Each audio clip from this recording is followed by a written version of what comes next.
On March 12, 2026, something shocking happened over western Iraq. A massive American military aircraft suddenly went down at the sky. This aircraft was not a fighter jet, it wasn't a bomber. It was one of the most important aircraft in modern air warfare, an aerial refueling tanker.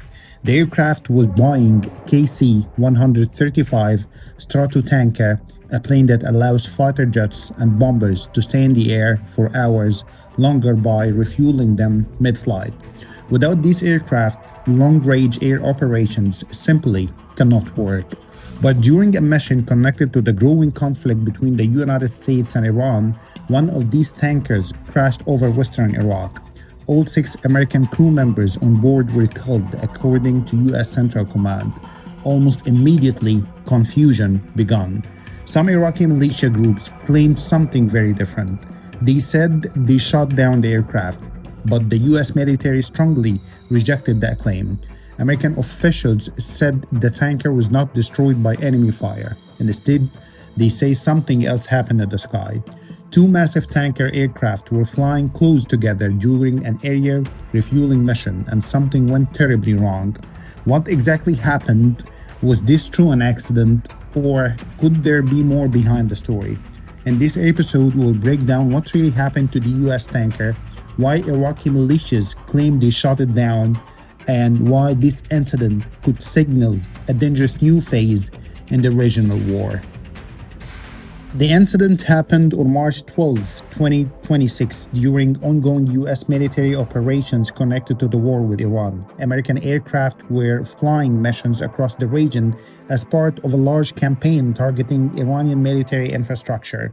These missions require constant aerial refueling. That's where the Boeing KC-135 Stratotanker comes in. The KC-135 is essentially a flying gas station. It carries massive amounts of fuel and refuels other aircraft while both planes are flying at high altitude. Fighters like the F-15, F-16, and even heavy bombers depend on these tankers to reach distant targets and return safely. On that day, 2 KC-135 tankers were flying together over western Iraq as part of this refueling operation. Then an incident occurred. According to U.S. Central Command, the 2 aircraft were involved in some kind of mid-air event. One of the tankers lost control and crashed. The other tanker was damaged but managed to return safely to base. The crashed aircraft had 6 crew members on board. None of them survived. This immediately became one of the deadliest U.S. Air Force incidents of the current conflict, but the story quickly became more complicated. Within hours, an army group called the Islamic Resistance in Iraq, a coalition of Iran-aligned militias, announced something dramatic. They claimed responsibility for shooting down the American tanker. According to their statement, the attack was carried out to defend Iraqi airspace against U.S. military operations, but the United States strongly denied this. American officials said the aircraft was not hit by missiles, drones, or anti-aircraft fire. Instead, they said the loss of the aircraft was not caused by hostile fire or friendly fire, and the crash is still under investigation. So now there are 2 completely different stories. One says the aircraft was destroyed by Iraqi militias. The other says it was a tragic accident in the sky. And in modern information warfare, both sides are trying to control the narrative, because in war, perception can be almost as important as reality. And if a militia group truly managed to shoot down one of the most important aircraft in the U.S. Air Force, that would be a major escalation. Even if the crash was an accident, the political impact of this incident is still very serious. Why? Because perception matters in war. The moment the aircraft went down, Iran-aligned militias in Iraq quickly claimed responsibility. They said they had successfully shot down an American military aircraft. If people believe that claim, it sends a powerful message.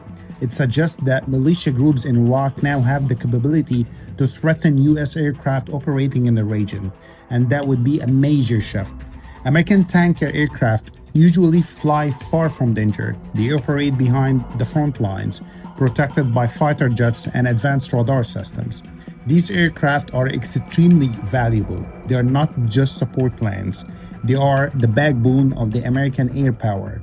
Without air refueling, US fighters cannot stay in the air for long missions. Bombers cannot reach distant targets. Civilian aircraft cannot remain over the battlefield. And in simple terms, tankers make long range air warfare possible. That's why losing one tanker, even in an accident, is still a big problem during an active conflict. But there's another reason this incident is dangerous: information warfare. Militia groups can use this event to claim a victory, even if they were not actually responsible for this crash. This can boost their reputation across the region. It can also increase pressure on the United States, because if these groups continue claiming they can shoot down American aircraft, it raises a difficult question for Washington. Should the United States respond directly, or should it avoid escalation? And right now, American officials are being very careful with their statements. They say the crash was not caused by hostile fire and the investigation is still ongoing. But the timing of the crash during a growing regional war means the incident is already becoming part of much larger narrative. And in conflicts like this, narratives can shape the next move on the battlefield, because sometimes a single incident in the sky can push a war into an entirely new phase. For now, the exact cause of the tanker crash is still under investigation. The United States says it was not enemy fire, but Iran-aligned militias continue to claim they shot down the aircraft. And in modern warfare, the battle is not only fought with missiles and fighter jets, it's also fought with information and with narratives.